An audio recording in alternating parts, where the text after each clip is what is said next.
नमस्कार, India voice देख रहे हैं आप और मैं हूं कंचन शर्मा। आज का अखबार क्या कहता है, कौन कौन सी खबरें हैं जो सारा दिन सुर्खियों में रहेंगी, आपको लगातार अपडेट मिलती रहेगी, उन सभी पर चर्चा करेंगे। एक नजर डालते हैं, सबसे पहले अमर उजाला पर नजर डालते हैं कि कौन सी खबर को प्रमुखता फ्रंट पेज पर दी गई है। देखिए, एनडीए परीक्षा बेटियों के लिए तय, सीटों की संख्या 19 ही क्यों, ऐसा सुप्रीम कोर्ट का कहना है।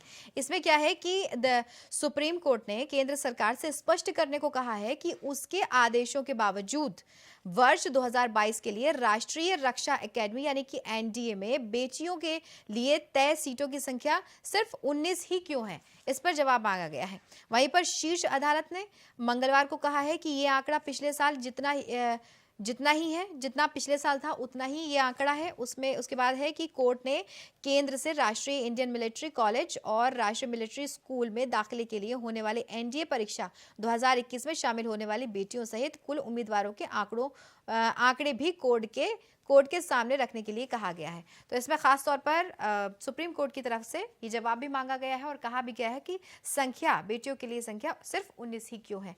इस पर आपको अपडेट मिलती रहेगी। वहीं दूसरी तरफ जो अहम अपडेट है वो ये कि ले जनरल मनोज पांडे उप सेना प्रमुख बन चुके हैं। उनको एक नई जिम्मेदारी सौंपी गई है। क्या कि लेफ्टिनेंट जनरल मनोज पांडे को नया सेना उप प्रमुख नियुक्त कर दिया गया है और general Pande lieutenant general CP Mohanty का स्थान लेंगे, जो कि 31 जनवरी को रिटायर हो रहे हैं। और 37 साल की विशिष्ट सेवा के दौरान जनरल पांडे ऑपरेशन विजय व ऑपरेशन पराक्रम में हिस्सा भी ले चुके हैं, यानी कि उनको अब नई जिम्मेदारी सौंपी गई है। तो ये भी अहम अपडेट है और अमर उजाला में फ्रंट पेज पर ही इसको प्रमुखता दी गई है, जो हम आपको बता रहे हैं। वहीं पर अगर आप बात सरकार, देखिए सरकारी निजी दफ्तरों में आधे कर्मचारी ही आएंगे। जिस तरह से कोरोना का जो संक्रमण बढ़ रहा है और जिस तरह से संक्रमितों जो आंकड़ा है वो लगातार बढ़ रहा है, उसको देखते हुए ये कहीं ना कहीं बेहद ज़रूरी हो जाता है कि काम अगर घर से ही हो तो बहुत बेहतर है। वहीं पर इसी में यूपी सरकार ने कोरोना का प्रसार रोकने के लिए ये व्यवस्था लागू की गई है। इसमें क्या है, वो उत्तर प्रदेश सरकार ने कोरोना के बढ़ते मामलों को देखते हुए सरकारी और जो निजी क्षेत्र हैं, जो भी ऑफिस है, सरकारी हो या फिर प्राइवेट ऑफिस हो, उन्हीं क्षेत्र के कार्यालयों में रोटेशन के आधार पर 50-50% कर्मचारियों को ही बुलाने का निर्देश दिया है। जिस तरह हमने पहली और दूसरी लहर में देखा है कि जब संक्रमितों की संख्या का ज़्यादा बढ़ी और आंकड़ों में उछाल आया तो ये तय हो गया था कि 50% जो कर्मचारी हैं वही काम करेंगे ऑफिस में, चाहे सरकारी दफ्तर हो या फिर प्राइवेट संस्थान हो, सब में 50%। और अगर हो सके तो वर्क फ्रॉम होम हो तो ज्यादा बेहतर रहेगा। इससे थोड़ा सा कहीं ना कहीं गिरावट संक्रमितों की संख्या में आ सकती है, तो ये बेहद जरूरी भी हो जाता है। तो इसी में मुख्यमंत्री योगी आदित्यनाथ ने सोमवार को टीम 9 के साथ में बैठक करके अधिकारियों को ये निर्देश दिया है। और उसमें कोरोना रिपोर्ट, आपको ये भी बताएं कि निजी क्षेत्र के कर्मियों की कोरोना रिपोर्ट पॉजिटिव होने पर 7 दिन की छुट्टी दी जाएगी और साथ ही साथ उनका जो वेतन है उसमें भी कटौती नहीं होगी, यानी कि जो उनकी सैलरी है उसमें कटौती नहीं होगी। तो ये विशेष अहम खबर हो जाती है। 50% स्टाफ होगा। अगर रोटेशन में लोग काम कर सकते हैं तो ये भी बेहद अहम हो जाता है, जिससे आंकड़ों में उछाल ना आए और स्थिति बेहद गंभीर ना हो जाए। वहीं दूसरी तरफ कहा यह भी गया है मुख्यमंत्री की तरफ से, जिस तरह से सीएम अरविंद केजरीवाल ने भी लगातार कहा है कि पैनिक होने की जरूरत नहीं है, व्यवस्थाएं पूर्ण रूप से कर ली गई हैं। लेकिन कहीं ना कहीं कोरोना को लेकर के, नए वेरिएंट को लेकर के लोगों में कहीं ना कहीं डर फिर भी रहता ही है। और इसी को देखते हुए कहा गया है मुख्यमंत्री की तरफ से भी कि उन्होंने कहा है कि विशेषज्ञों का मानना है कि कोरोना का ओमिक्रॉन स्वरूप इसके पिछले स्वरूप की तुलना में कम नुकसानदेह है। टीका लगवा चुके जो स्वस्थ और सामान्य व्यक्ति हैं उनके लिए ये बड़ा खतरा नहीं है और कोरोना प्रोटोकॉल का हर हाल में पालन जरूरी है।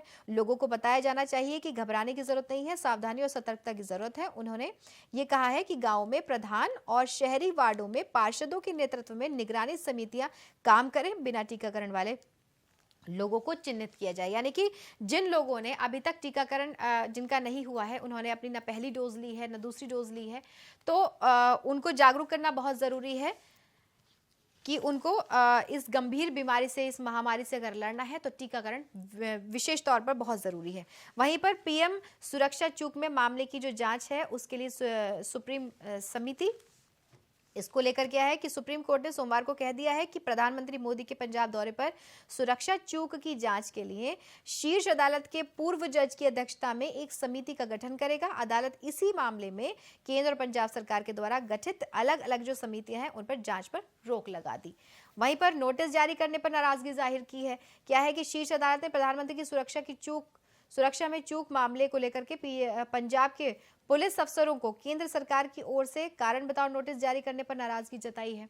और साथ ही साथ अदालत ने केंद्र सरकार की ओर से पेश हुए जो सॉलिसिटर जनरल तुषार मेहता हैं उनसे कहा है कि यदि आप अनुशासनात्मक कार्रवाई करना चाहते हैं तो इस अदालत को क्या करना बाकी है।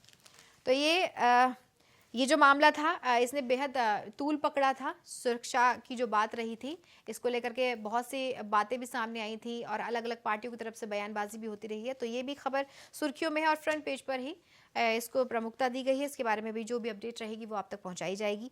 दिल्ली के रेस्टोरेंट बार में खाने पर पाबंदी है, सिर्फ पैक करा सकेंगे। ये देखिए दिल्ली में हालांकि जिस तरह कहा गया कि देश में बेशक तीसरी लहर है, लेकिन दिल्ली की अगर बात करें तो दिल्ली में जिस तरह से प्रदूषण और आंकड़ों में जो इजाफा होता है ओमिक्रॉन को लेकर या फिर कोरोना को लेकर के वो बहुत भयावह होता है। तो इसी के मद्देनजर रेस्टोरेंट और बार वो पहले ही बंद के लिए कहा जा चुका है। और अगर खाने की बात करें तो सिर्फ पैक कराना, रेस्टोरेंट से सिर्फ खाना पैक हो सकता है, वहां बैठकर खाना खाया नहीं जा सकता है सिर्फ कोरोना की वजह से।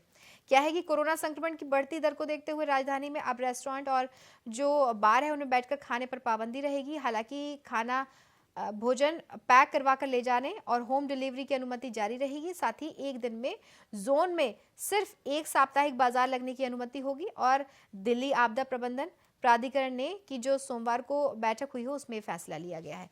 तो कोरोना के वक्त में इस तरह के जो फैसले हैं वो बेहद अहम हो जाते हैं।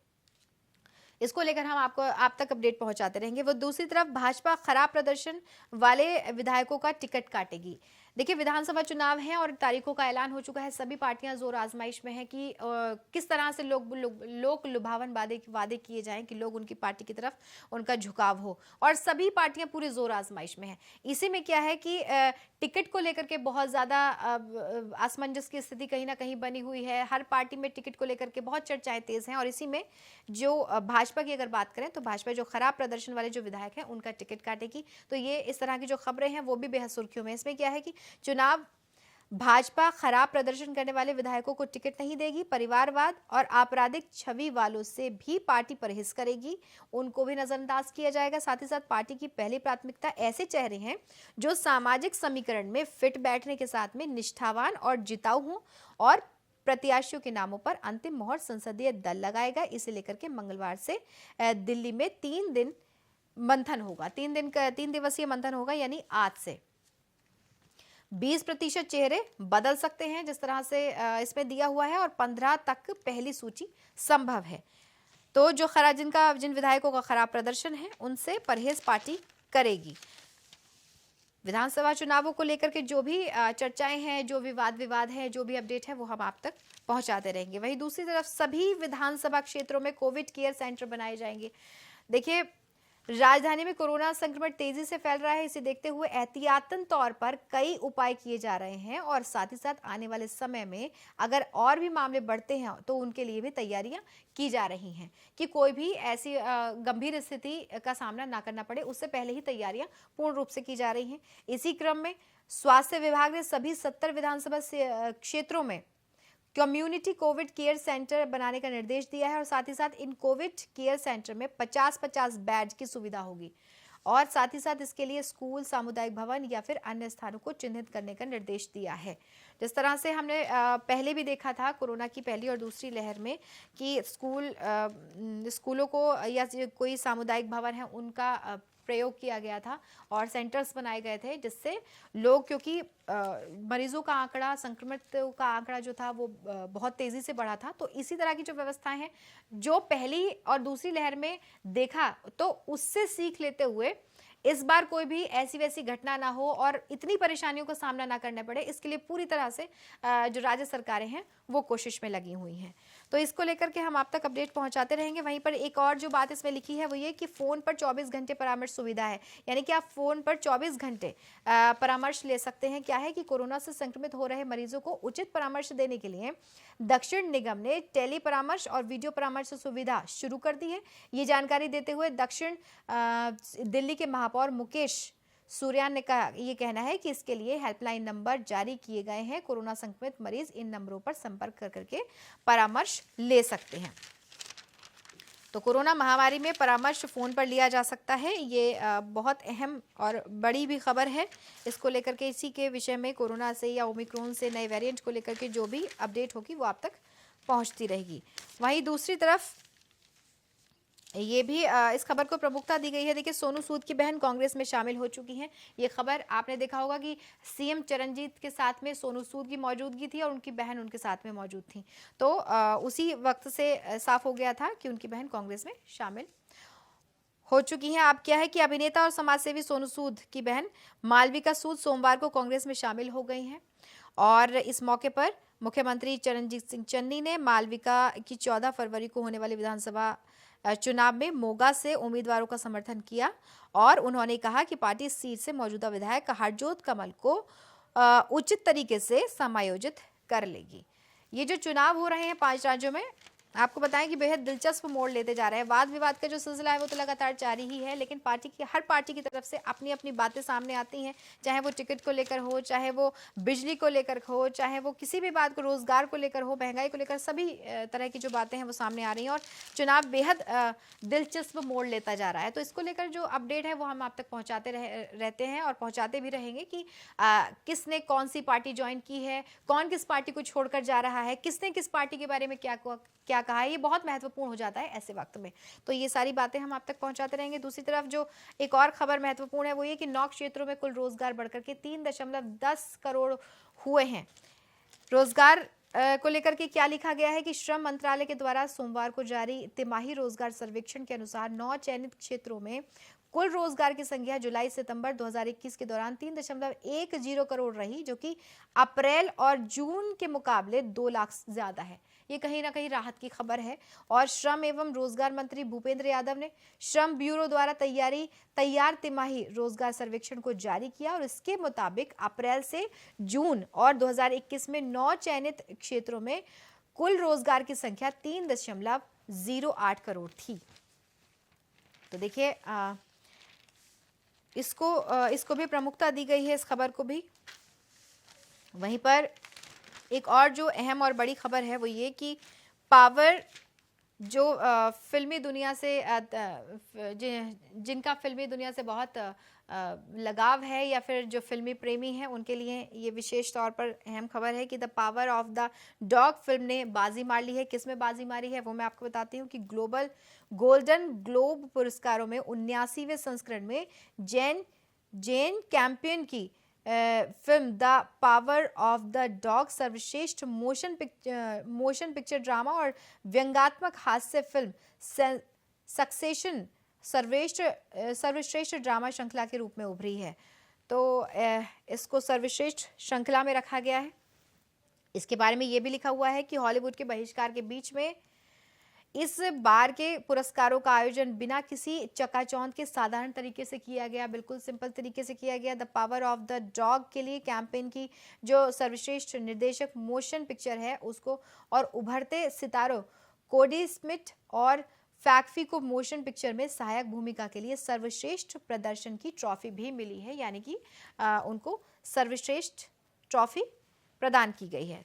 तो ये सभी खबरें हैं जिन पर सारा दिन आपको अपडेट भी मिलती रहेगी और आप तक जो खबरें हैं वो हम आप तक पहुंचाते रहेंगे। वहीं देखिए, एक जो टिकट को लेकर के, जैसे मैंने पहले भी बताया कि टिकट को लेकर हर तरीके से हर पार्टी की तरफ से अपनी अपनी बयानबाजी हो रही है और कहीं कोई नाराज है तो कोई दूसरी पार्टी में मूव कर रहा है, कोई दूसरी पार्टी में जा रहा है और दूसरी पार्टी पाला बदलते ही सबके जो बयान है वो भी जाहिर तौर पर बदल जाते हैं। वहीं पर जो अभी खबर ये है कि बेटे को टिकट दो तो छोड़ दूंगी सांसद, ये रीता जोशी का कहना है। उन्होंने कहा है कि सांसद डॉक्टर रीता बहुगुणा जोशी ने बेटे मयंक का टिकट पक्का करने के लिए सांसद का पद छोड़ने की पेशकश कर दी है। और राष्ट्रीय अध्यक्ष जेपी नड्डा ने मंगलवार को लिखे पत्र में डॉक्टर रीता ने कहा है कि यदि बेटे को टिकट देने में उनका सांसद होना आड़े आता है तो वो इस्तीफा देने के लिए भी तैयार है। हालांकि उन्होंने भी ये स्पष्ट कर दिया है कि टिकट देने का निर्णय पार्टी का है। बेटे को टिकट नहीं मिलता है तब भी वो भाजपा छोड़कर कहीं नहीं जाएंगी। हालांकि उन्होंने ये बात साफ कर दी है कि अगर इस बात को नज़रअंदाज किया जाता है और टिकट पर ज़्यादा ध्यान नहीं दिया जाता है, अगर उनके बेटे को टिकट नहीं दिया जाता है तो ऐसा नहीं होगा कि वो पार्टी बदल देंगी या फिर पार्टी को छोड़ देंगी। ऐसा उन्होंने साफ तौर पर इसके बारे में मना किया है। तो ये विशेष जो खबरें हैं वो आप तक, इनके बारे में अपडेट हम आप तक पहुंचाते रहेंगे, जिनको प्रमुखता से न्यूज़पेपर में भी बताया गया है और सारा दिन आप टीवी के ज़रिए जो अपडेट्स हैं वो आप तक पहुंचती ही रहेंगी। हम विधानसभा चुनाव हो, ओमिक्रॉन हो, नया वेरिएंट हो, कोरोना हो, सभी को लेकर के जो अपडेट है वो हम आप तक पहुंचाते रहेंगे। फिलहाल के लिए इतना ही। कल आपसे फिर मुलाकात होगी इसी वक्त। आप अपना बहुत ख्याल रखिए और देखते रहिए इंडिया वॉइस।